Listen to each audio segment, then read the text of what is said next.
ओम शांति। 14 मई 2024 के ईश्वरीय महावाक्य हैं आज के मधुर मुरली का सार। मीठे मीठे प्यारे प्यारे शिव बाबा ने कहा, मीठे बच्चे आत्म अभिमानी बनो। मैं आत्मा हूँ, शरीर नहीं। यह है पहला पाठ। यही पाठ सबको अच्छी तरह पढ़ाओ। प्रश्न, ज्ञान सुनाने का तरीका क्या है? किस विधि से ज्ञान सुनाना है? उत्तर, ज्ञान की बातें बड़ी खुशी खुशी से सुनाओ, लाचारी से नहीं। तुम आपस में बैठकर ज्ञान की चर्चा करो, ज्ञान का मनन चिंतन करो, फिर किसी को सुनाओ। अपने को आत्मा समझकर फिर आत्मा को सुनाएंगे तो सुनने वाले को भी खुशी होगी, तीर भी लगेगा। बाबा को साथ रखेंगे। हर वाक्य में बाबा बाबा कहना भी है, तो बाबा कहते सुनने वाला और सुनाने वाले को खुशी होगी। यदि आप परमात्मा को याद करते हैं तो उसके पास तक पहुंचने के लिए आपको उस समान बनना भी पड़ेगा। तो बाप समान तो आत्मा ही है। तो आत्मा जब खुद को निश्चय करेंगे तो रिश्ता परमात्मा से जुड़ेगा, और देह में रहेंगे तो रिश्ता देह से और देह के संबंधों से जुड़ेगा। याद नीचे ही रह जाएगी। ऊपर उड़ना है तो फरिश्ता बनना है। ओम शांति। बाप कहते हैं, आत्माभिमानी व देही अभिमानी हो बैठो, क्योंकि आत्मा में ही अच्छे व बुरे संस्कार भरे जाते हैं। सबका असर आत्मा पर होता है। आत्मा को ही पतित कहा जाता है। पतित आत्मा कहा जाता है तो जरूर जीव आत्मा ही होगी। आत्मा शरीर के साथ ही होगी। पहली बात कहते हैं, आत्मा होकर बैठो। अपने को शरीर नहीं, आत्मा समझ बैठो। आत्मा ही इन ऑर्गन्स को चलाती है। घड़ी घड़ी अपने को आत्मा समझने से परमात्मा याद आएगा। अगर देह याद आई तो देह का बाप याद आएगा। इसलिए बाप कहते हैं, आत्माभिमानी बनो। बाप पढ़ा रहे हैं, यह है पहला पाठ। आत्मा माना चैतन्य, शक्ति, गुण, ज्ञान, पवित्रता। बाबा माना पवित्रता का सागर, ज्ञान का सागर, सर्व शक्तियों का मालिक, सर्व समर्थ, सत्य चित्त आनंद, शिव कल्याणकारी। तो बाबा कहते, बाप पढ़ा रहे हैं यह पहला पाठ। तुम आत्मा अविनाशी हो, शरीर विनाशी है। हम आत्मा हैं, यह पहला शब्द याद नहीं करेंगे तो कच्चे पड़ जाएंगे। मैं आत्मा हूँ, शरीर नहीं हूँ। यह शब्द इस समय बाप पढ़ाते हैं। आगे कोई भी पढ़ाते नहीं थे। बाप आए ही हैं आत्माभिमानी बनाकर ज्ञान देने लिए। पहला ज्ञान देते हैं, हे आत्मा तुम पतित हो, क्योंकि यह है ही पुरानी दुनिया। प्रदर्शनी में भी तुम बच्चे भक्तों को समझाते हो, प्रश्न उत्तर करते हैं। तो जब दिन के समय रेस्ट मिलती है उस समय आपस में मिलना चाहिए, समाचार पूछना चाहिए। किसने क्या क्या प्रश्न पूछे, हमने क्या समझाया, फिर उनको समझाना है। फिर उस पर ऐसे नहीं ऐसे समझाना चाहिए। समझाने की युक्ति सबकी एक नहीं होती। मूल बात है, अपने को आत्मा समझते हो या देह। दो बाप भी सबके हैं जरूर। जो भी देहधारी है उनका लौकिक बाप भी है, पारलौकिक भी है। इस संसार में हर एक मनुष्य का पारलौकिक बाप और देह का देह रूपी बाप। तो बाबा कहते 2 बाप तो है, तो हद का बाप तो कॉमन है और यहाँ तुमको मिला है बेहद का बाप। वह हम सब आत्माओं का बैठ समझाते हैं। बेहद का समझाएगा, हद का, तो वह हम आत्माओं को बैठ समझाते हैं। वह एक ही बाप भी है, टीचर भी है, गुरु भी है। यह पक्का कर देना चाहिए। बाबा संगम युग पर बाप बनकर, माता पिता बनकर पालना दे रहे हैं और टीचर बन हमें आदि मध्य अंत का, इस संसार का, आत्मा का ज्ञान दे रहे हैं, जिससे ही फिर हम नई दुनिया के मालिक बनते हैं। इस पढ़ाई से पढ़ाने वाला ईश्वर और सदगति दाता सदगुरु है ना। तो बाबा कहते सबकी जीवन मुक्ति दाता एक बाप है ना, तो वह एक में तीनों है। यह पक्का कर देना चाहिए। जब तुम किसको समझाते हो, जो तुमसे प्रश्न पूछते हैं, उस पर आपस में बैठना चाहिए। जो होशियार हैं उनको भी बैठना चाहिए। तुमको टाइम मिलता है दिन के समय, ऐसा नहीं कि भोजन खाते हैं इसलिए नींद का नशा आए। जो बहुत खाना खाते हैं उनको नींद का आलस्य आता है। दिन में क्लास करनी चाहिए। फलाने ने यह पूछा, हमने यह रेस्पॉन्स किया। प्रश्न तो भिन्न भिन्न पूछेंगे, उनका रेस्पॉन्स भी चाहिए, रियल देखना चाहिए। उनको कशिश में लाया, सेटिस्फाई हुआ, नहीं तो फिर करेक्शन निकालनी चाहिए। जो होशियार है उनको भी बैठना चाहिए। ऐसे नहीं खाना खाया जल्दी नींद आए। देवताएं खाना बहुत थोड़ा खाते हैं क्योंकि खुशी है ना, इसलिए कहा जाता है खुशी जैसी खुराक नहीं। तुम बच्चों को अथाह खुशी होनी चाहिए। ब्राह्मण बनने में बड़ी खुशी है। ब्राह्मण बनते ही तब है जब उनको खुशी मिलती है। देवताओं को खुशी है ना, क्योंकि उन्हों के पास धन महल आदि सब कुछ है। तो उन्हों के लिए खुशी ही काफी है। खुशी में खाना भी बहुत थोड़ा सूक्ष्म खाएंगे, यह भी एक कायदा है। जास्ती खाने वाले को जास्ती नींद आएगी। जिसको नींद का नशा होगा वह किसको समझा भी नहीं सकेंगे, जैसे लाचार। यह ज्ञान की बातें तो बड़ी खुशी से सुनानी चाहिए। कशिश होनी चाहिए कि हम किसके महावाक्य सुन रहे हैं, हमने किसको जाना है, हमने किसको पहचाना है। हमें पढ़ाने वाला इस सृष्टि का मालिक है, वो ईश्वर है, वो भगवान है, जिसे आज भी दुनिया ढूंढ रही है। वो हमें ढूंढ चुका है। वो हमारा पिता है, जिसे इतना ऊंच बिठा दिया है। वो तो हमारा रिश्तेदार है। सर्वोच्च न्यायाधीश हमारा न्याय करने इस संसार में नीचे उतर चुका है। वाह मेरा भाग्य, वाह। तो कितना ना नशा होना चाहिए उस बाप के बनने में, और उस बाप ने हमें चुना है। इससे बड़ी खुशी इस दुनिया में हो ही नहीं सकती। भाग्यशाली तो हम हैं ही, क्योंकि हम तो भगवान के हैं। भगवान ने हमें अपना बनाया, हमने भी नहीं, है ना। तो किसको समझा भी सकेंगे, है ना। तो समझाने में भी सहज होगा। मूल बात है बाप का परिचय देना। ब्रह्मा को तो कोई जानते नहीं। प्रजापिता ब्रह्मा है, ढेर की ढेर प्रजा है। यह प्रजापिता ब्रह्मा कैसे होगा, इस पर बहुत अच्छी रीति समझाना है। बाप ने समझाया है इनके बहुत जन्मों के अंत के भी अंत में वानप्रस्थ अवस्था में मैं प्रवेश करता हूँ, नहीं तो रथ कहाँ से आए।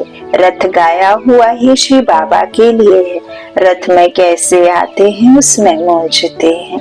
रथ तो जरूर चाहिए। श्री कृष्ण तो हो ना सके तो जरूर ब्रह्मा द्वारा समझाएंगे, ऊपर से तो नहीं बोलेंगे, ब्रह्मा कहाँ से आया?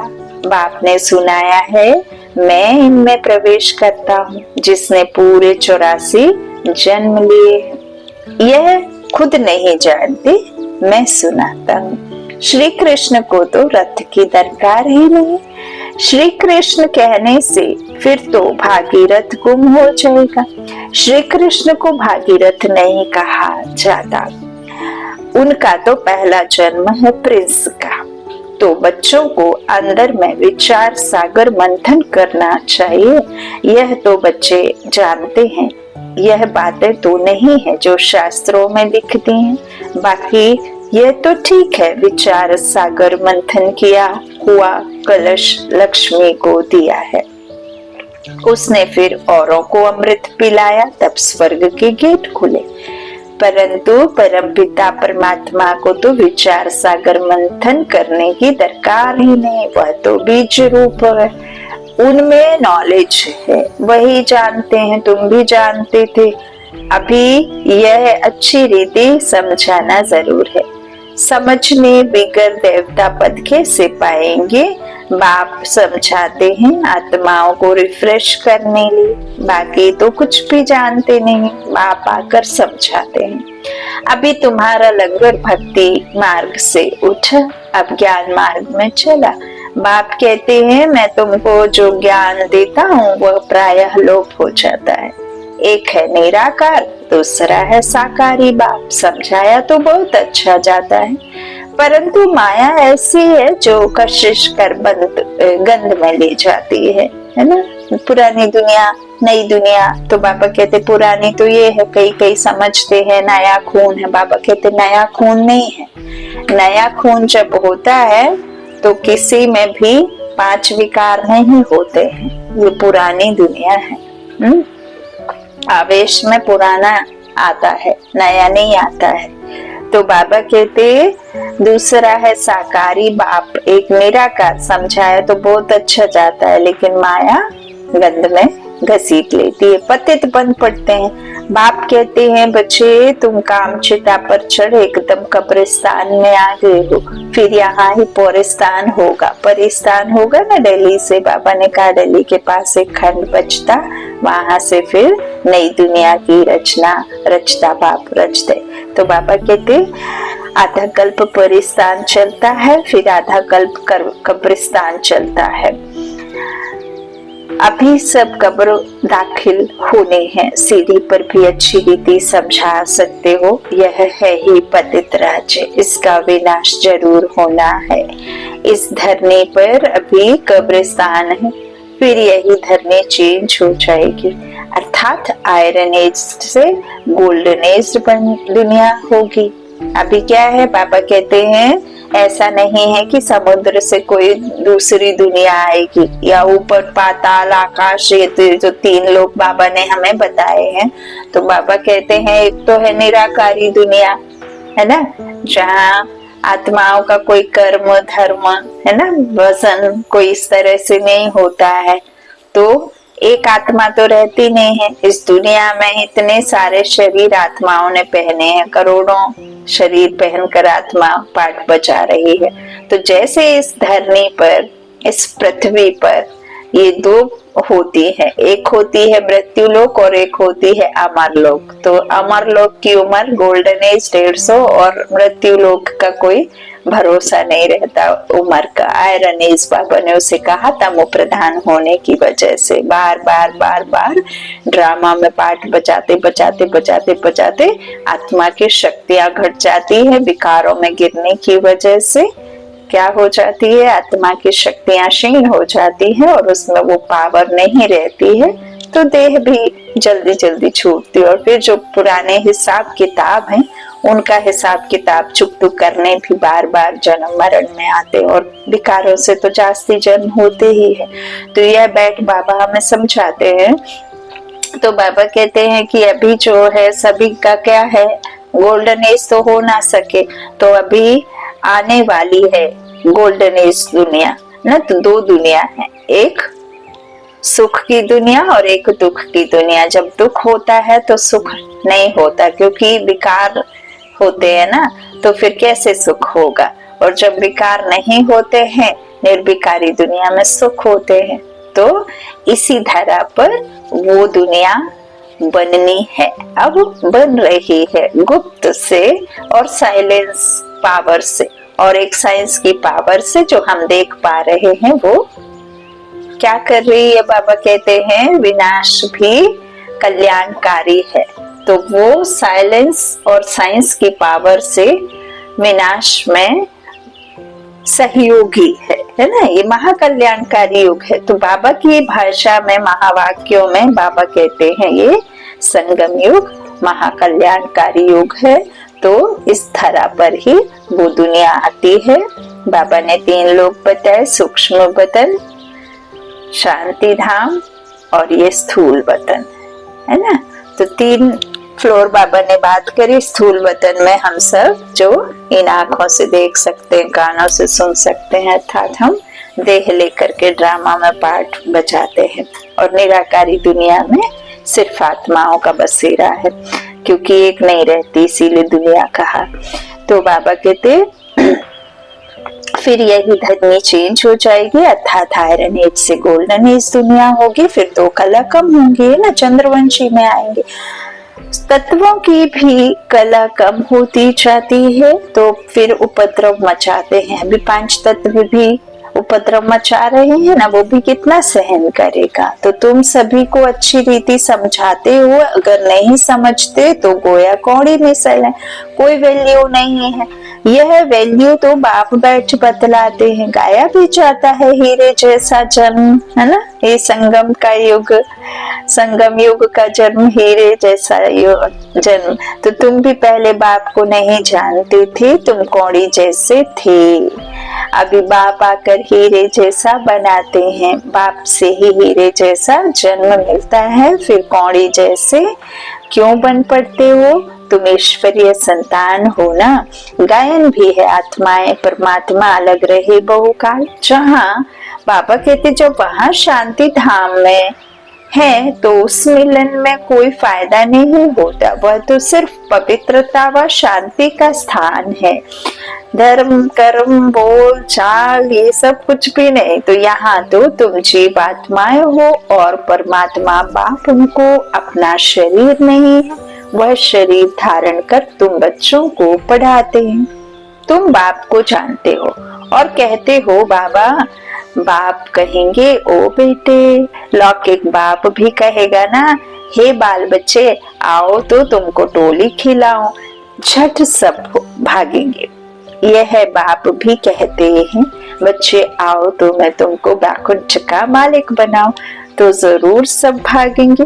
पुकारते भी हैं हम पतितों को पावन बनाकर पावन दुनिया विश्व का मालिक बनाने आओ। अब वो निश्चय है तो मानना चाहिए, बुलाया भी बच्चों ने है।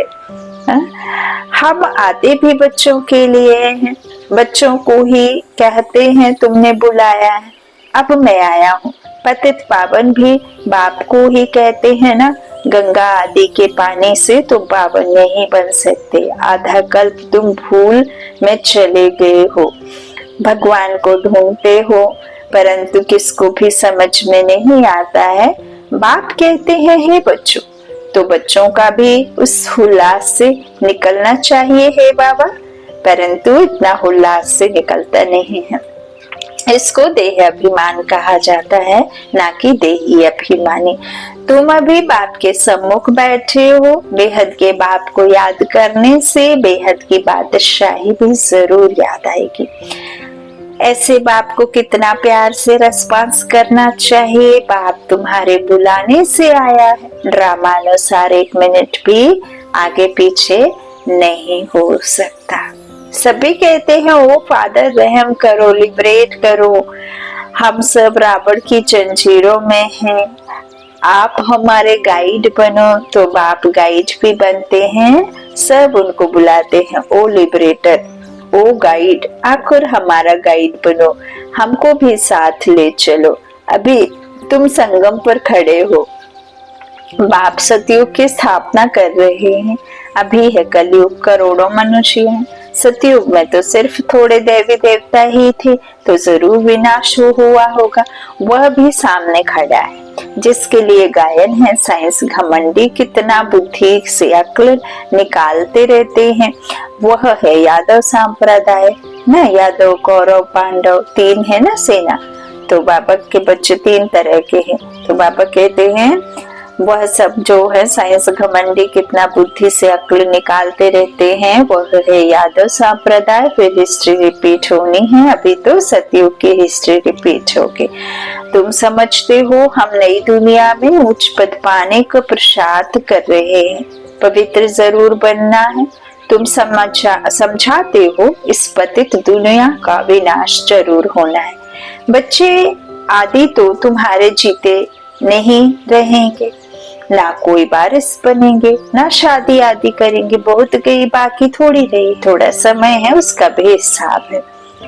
आगे ऐसे नहीं कहते थे, अभी टाइम थोड़ा है। पहले वाले जो शरीर छोड़कर गए हुए हैं, नंबरवार पुरुषार्थ अनुसार जन्म लिया। छोटे छोटे बाबा के बच्चे देखे होंगे, फरिश्ते बच्चे, नन्हे मुन्ने फरिश्ते बाबा के, कितना कुछ ज्ञान भरा है। तो वो कौन है? वो जो ज्ञान लेकर के गई आत्मा फिर से वापस आकर अब ज्ञान लिया, ज्ञान देने लगे है ना। आत्मा तो संस्कार भर कर जाती है, अब आए और ज्ञान देखो कितनी, जैसे ही बोलते बना है ना, और वैसे ही उन्होंने ज्ञान फैलाना शुरू कर दिया। क्या पता आगे वो ही सतयुगी राज्य की स्थापना का युगल के साथ में भी, प्यूरिटी के साथ में, फिर योग बल से ही उस दुनिया में कुछ आएंगे ना, है ना। ऐसे तो नहीं है कि ऊपर से नाभि से या ऊपर से टपक जाएगा शरीर के साथ में, है ना। होना तो योग से भी है, लेकिन माँ बाप तो चाहिए होंगे। तो ऐसे सब सागर विचार सागर मंथन करना है। बाबा कहते हैं बहुत गई थोड़ी रही है ना, तो आगे ऐसे नहीं कहते थे अभी टाइम थोड़ा। पहले वाले जो शरीर छोड़कर गए, नंबरवार पुरुषार्थ अनुसार जन्म लिया है। कोई यहाँ आए भी होंगे, दिखाई पड़ता है जैसे कि यहाँ का बिछड़ा हुआ है, उनको ज्ञान के बगैर मजा नहीं आएगा। माँ बाप को भी कहते हैं हम तो यहाँ जाएंगे, यह तो सहज समझने की बात है ना। छोटे छोटे बच्चे माँ बाप नहीं भी चाहते हैं तो बच्चे कहते नहीं नहीं हम तो जाएंगे। तो बाबा कहते यह तो सहज समझने की बातें हैं, विनाश जरूर होना ही है। लड़ाई की तैयारी भी देख रहे हो, आधा खर्चा तो इन्हों का इस लड़ाई के सामान में ही लग जाता है। एरोप्लेन आदि कैसे बनाते हैं, कहते हैं घर बैठे भी सारे खलास हो जाएंगे, ऐसे ऐसे वेपन्स ऐसे ऐसे निकाल रहे हैं। तो बाबा कहते ऐसी ऐसी चीजें बनाते रहते हैं, क्योंकि हॉस्पिटल आदि तो रहेंगे नहीं। ड्रामा में यह भी जैसे बाप के इशारे मिलते हैं। देखो बुद्धि तो देने वाला बुद्धि दाता ही होगा ना, फिर भले ही वो स्थापना के कार्य में साथ साथ सहयोगी विनाश हो या साइलेंस हो, दोनों कोई। तो बाबा कहते हैं इशारे मिलते हैं बाप के, तो वो भी ड्रामा में नूंद है। अब यही गैजेट्स जो हैं, बाबा के कुछ एक बच्चे दिन रात बाबा के संदेश पहुंचाते हैं, बाबा का ज्ञान पहुंचा रहे हैं, और सुनने वाले भी वही सिर्फ सुनते हैं, है ना। मोबाइल पर भी डिवाइस पे आप देखो तो जो आप सुनते हैं वो फोन की भी आदत पड़ जाती है, जबकि निर्जीव है, लेकिन बार बार आप जिस चीज को देखते हैं तो वो रिकमेंडेड में आ जाता है ना। आपको बार बार सर्च करने की आवश्यकता नहीं होती, उसकी मेमोरी में फिक्स हो जाता है, फीड हो जाता है। तो ऐसे ही बाबा का भी है ना, कि ये गैजेट्स फिर कोई उसका अपोजिट नेगेटिव भी कर रहा है, इससे बर्बादी भी हो रही है, तो फिर कोई आबाद भी हो रहा है। तो डिपेंड, बाबा कहते मत तो मिली है ना बाप से। तो बाबा कहते जैसे कि ये सब ड्रामा में नींद है, समझते हैं ऐसा ना हो जो बीमार पड़ जाए। मरना तो सबको जरूर है, राम गयो रावण गयो, जो योग में रहे आयु बढ़ाते होंगे उनकी जरूर बढ़ेगी, अपनी खुशी से शरीर छोड़ देंगे। मक्खन से बाल निकाले, जैसा बाबा ने कहा ना, चले जाएंगे। तो जैसे मिसाल बताते हैं, ब्रह्म ज्ञानी है, वह भी ब्रह्म में जाने के लिए ऐसे खुशी से शरीर छोड़ते हैं, परंतु ब्रह्म में कोई जाते नहीं, ना पाप कटते हैं, पुनर्जन्म फिर भी यहाँ लेते हैं। पाप कटने की युक्ति बाप बतलाते हैं कि मामे कम याद करो और कोई को याद नहीं करना है, लक्ष्मी नारायण को भी याद नहीं करना है। तुम जानते हो इस पुरुषार्थ से हम यह पद पा रहे हैं, स्वर्ग की स्थापना हो रही है, हम पढ़ रहे हैं यह पद पाने के लिए। नंबरवार पुरुषार्थ अनुसार उन्हों की जो डिनाइस्टी चलती है वह बाप ने संगम पर अभी स्थापन की है। तुम भाषण भी ऐसा करो जो एक्यूरेट किसी की भी बुद्धि में बैठ जाए। इस समय हम ईश्वरीय संप्रदाय और प्रजापिता ब्रह्मा की मुख वंशावली भाई बहन हैं। हम आत्माएं सब भाई भाई हैं। ब्रह्मा कुमार कुमारियों की शादी होती नहीं, यह भी बाप समझाते हैं कैसे गिर पड़ते हैं। काम अग्नि जलाती है परंतु डर रहता है, एक बार हम गिरा तो की कमाई चट हो जाएगी।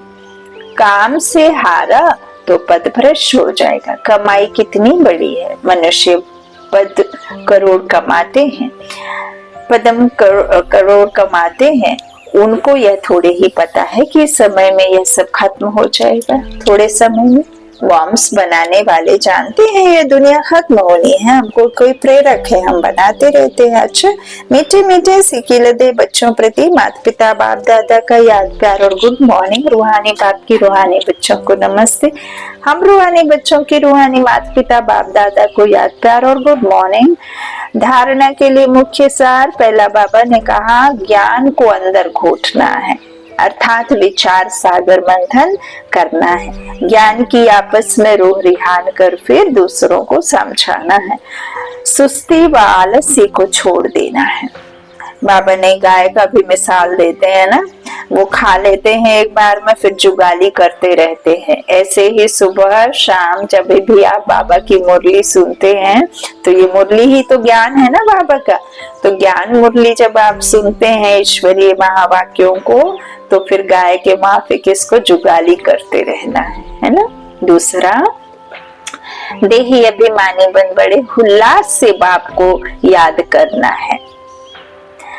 सदा इसी नशे में रहना है कि हम बाप के पास आए हैं कौड़ी से हीरा बनने, हम हैं ईश्वरीय संतान। वरदान, ज्ञान सूर्य ज्ञान चंद्रमा के साथ साथी बन रात को दिन बनाने वाले रूहानी ज्ञान सितारे भव। देखो, ज्ञान सूर्य बाबा शिव बाबा, ज्ञान चंद्रमा ब्रह्मा बाबा के साथ साथी बन रात को दिन बनाने वाले रूहानी ज्ञान सितारे कौन? बाबा के फरिश्ते बच्चे। तो ये मांडव पर जो चांद सूरज हैं, जो सितारे हैं, वो दिन को रात करते हैं।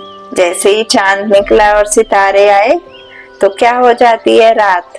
और जैसे सूरज उगता है तो दिन हो जाता है। तो बाबा ने हम बच्चों को इस अंधेरी रात में धरा पर उतारे हैं सितारे, है ना। अच्छा, तो वरदान बहुत ही प्यारा है। ज्ञान सूर्य ज्ञान चंद्रमा के साथ साथी बन रात को दिन बनाने वाले रूहानी ज्ञान सितारे भव। जैसे वह सितारे रात में प्रकट होते हैं, ऐसे आप रूहानी ज्ञान सितारे, चमकते हुए सितारे भी ब्रह्मा की रात में प्रकट होते हो। वह सितारे रात को दिन नहीं बनाते, लेकिन आप ज्ञान सूर्य ज्ञान चंद्रमा के साथ साथी बन रात को दिन बनाते हो। वह आकाश के सितारे हैं, आप धरती के सितारे हो। ओ बाबा, तो वह प्रकृति की सत्ता है, आप परमात्मा सितारे हो।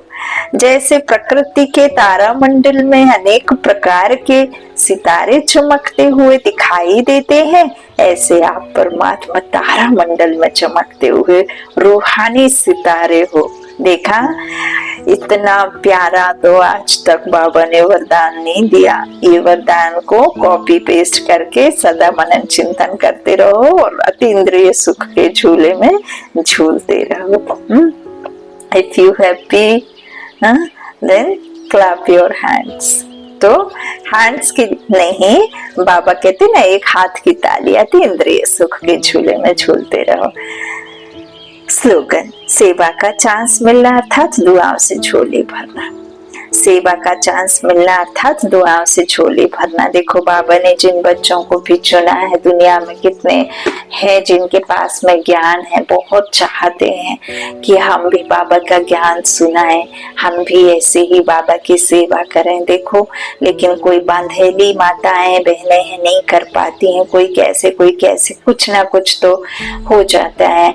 कोई कुछ समय तक करते हैं फिर बीच में ही छोड़ देते हैं। तो ऐसे अनेक प्रकार से मुश्किलें आती हैं, लेकिन हिम्मते बच्चे मददे बाप, है ना। तो बच्चे का एक कदम 100 कदम बाप के। तो आप भी सेवा के निमित्त बाबा चुनते हैं तो फिर अथक सेवा करने का आपके अंदर जज्बा होना चाहिए। अच्छा, ओम शांति।